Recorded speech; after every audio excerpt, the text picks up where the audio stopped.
भरोसा भी किया जा रहा है। और यही हमारे देश की निडर बेटियां सर हमारे नए आने वाले भारत की खूबसूरत पहचान है। निकिता जी, आपको संभवतः पता होगा कि हर दिवाली में अपने फौजी भाइयों से मिलने मैं बॉर्डर पर जाता हूं।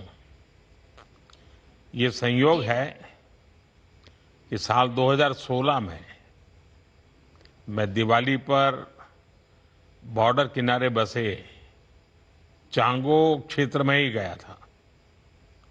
ओ सर, निकिता, आप चांगो के जिन गांवों में गई, क्या वहां महिला प्रधानों या जनप्रतिनिधियों से मिलने का अवसर मिला? हाँ सर, मिला ना हमें। सर मैं जब चांगोधार का भ्रमण कर रही थी गांव का, तो वहाँ की प्रधान, वहाँ पंचायत के प्रतिनिधि, महिलाओं, किसानों, बुजुर्गों और बच्चों से सब मैं मिली, उनसे बातचीत की। और जब मैंने महिला प्रधान से सब बातचीत की तो पता चला सर मुझे कि वो घर भी संभाल लेती है, खेती भी संभाल लेती है, वहाँ पे जॉब भी कर लेती है। और उससे सर मुझे एक हिंदी फिल्म का डायलॉग याद आ गया, वो स्त्री है, कुछ भी कर सकती है। उनसे जो बातें हुई आपको, क्या कोई कठिनाइयां भी बताती थी क्या?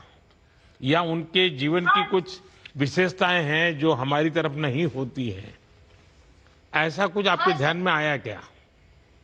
हाँ सर, मैं जब यहाँ रिकांगपिओ से चांगो के लिए सर गई, तो मैंने तो अपनी तैयारी कर रखी थी कि वहां पे मैंने देखा था सर रील्स में कि वहां पे नेटवर्क्स नहीं होते, वहां पे लाइट नहीं आती सर।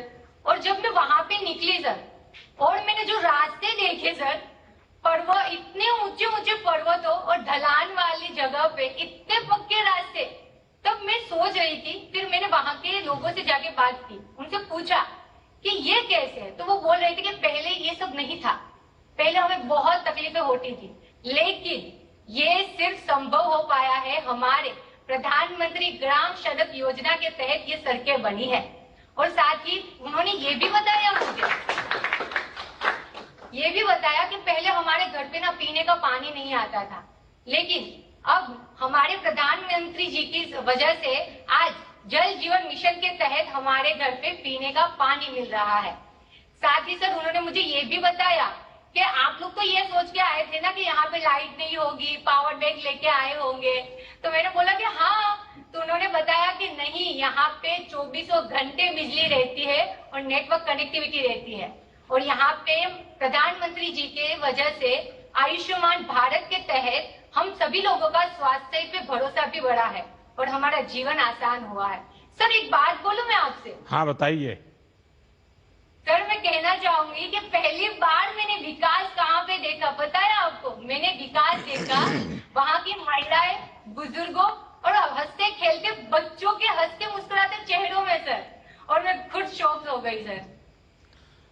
अच्छा, वो लोग आपको क्या सवाल पूछते थे जब आप उनसे बात करते थे? मैं वहाँ पे गई, छोटी आयु के बच्चे होंगे, आपकी बराबरी के होंगे, कुछ महिलाएं, माताएं, बहनें होंगी, वो आपसे क्या जानना चाहती थी? सर वो पूछ रहे थे कि आप लोग यहाँ तक कैसे आए, आप कहाँ पे रहते हो, यहाँ पे तक कैसे पहुंचे आप, आपको कैसे पता चला कि सीमा गांव यहाँ पे है, ऐसे ऐसे ये सब है। तो मैंने बोला उनको कि हमारे नरेंद्र मोदी जी ने, प्रधानमंत्री जी ने हमारे भारत प्लेटफॉर्म अवसर एक प्रदान किया है, प्लेटफॉर्म दिया है, जिसके थ्रू हम रजिस्ट्रेशन करवाया। उसके बाद हमें ये प्रोग्राम में क्विज कंपटीशन के द्वारा आने का मौका दिया गया। हमें तो पता भी नहीं था कि सीमा क्षेत्र में भी हमारे गांव है, लेकिन आज प्रधानमंत्री जी की वजह से हमें इस गांव तक आने का मौका मिला और देखने का मौका मिला। सर मैं बताना चाहूंगी कि वो जब मुझे पूछ रहे थे ना कि आप कहाँ पे रहते हो, तो मैं बताती थी कि मैं ना दादरा एंड नगर हवेली, दमन और दीव में रहती हूँ। तो कि वो कैसा दिखता है, तो सर मैं बड़े प्यार से बता दी। वो समुंदर के लिए पूछते होंगे कि समंदर कैसा होता है, क्योंकि आप तो समुद्री तट से गई थी। तो हाँ सर, मैंने उनको बताया। और छोटे छोटे सर बच्चे भी पूछ रहे, दीदी आप कहाँ से हो, कैसा दिखता है आपका गांव? तो मैंने उसको बताया कि हमारे द्वीप पे चारों ओर समंदर है। तो बोल रही थी सर मुझसे, मुझे भी ले चलिए ना दीदी, मुझे भी ले चलिए ना दीदी। तो मैंने बोला कोई बात नहीं, मैं तुमको भी लेके चलूंगी कभी किसी दिन। अच्छा, आने के बाद उनसे संपर्क रखा है?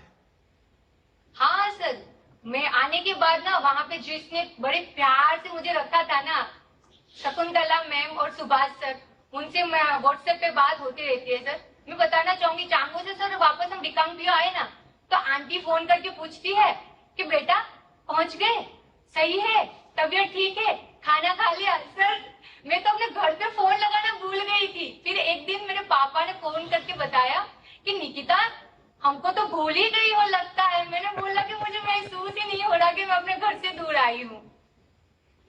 अच्छा निकिता जी, आप पहले भी कहीं गई हैं ऐसे अकेले घूमने, अपने तरफ अपनी हिम्मत करके कहीं जाना हुआ, ऐसा कभी हुआ पहले? नहीं सर, ये पहली अच्छा, बार पहली मुझे बार अवसर हुआ। मिला था। तो घर के लोगों को जी। क्या लग रहा है अब?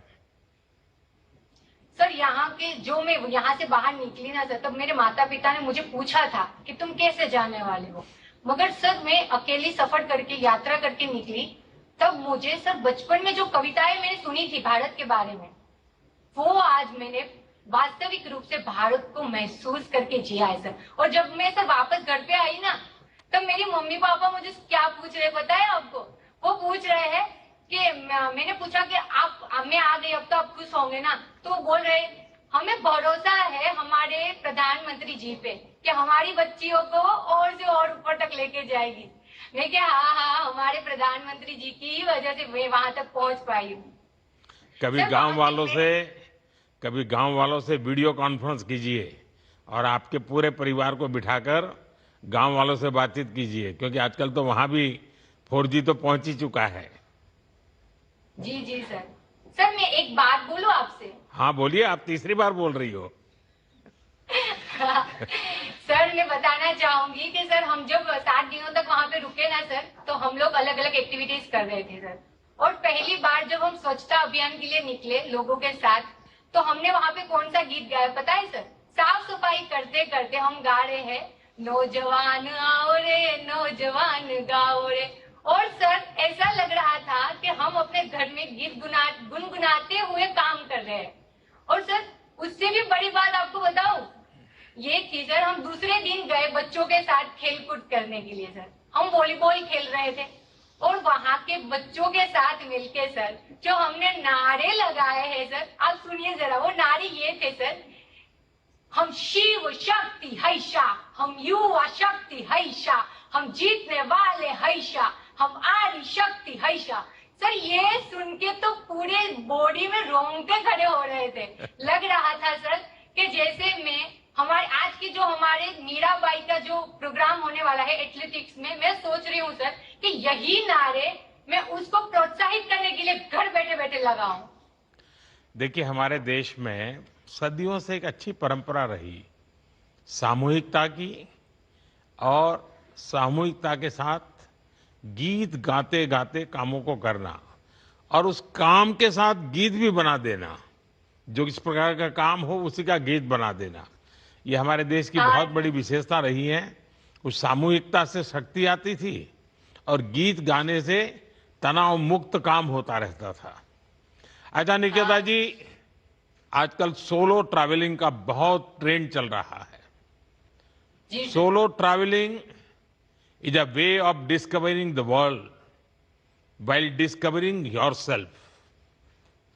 एक तरीके से आप लोग भी सोलो गए थे, मगर वापस आते हुए माय भारत ने सबको परिवार बना दिया होगा। आपने पूरी यात्रा अकेले ही की है। ये भारत की बेटियों के बढ़ते आत्मविश्वास का प्रतीक है। हमारी कोशिश है कि हमारा हर युवा, हर बेटी इसी भरोसे और आत्मविश्वास से आगे बढ़े।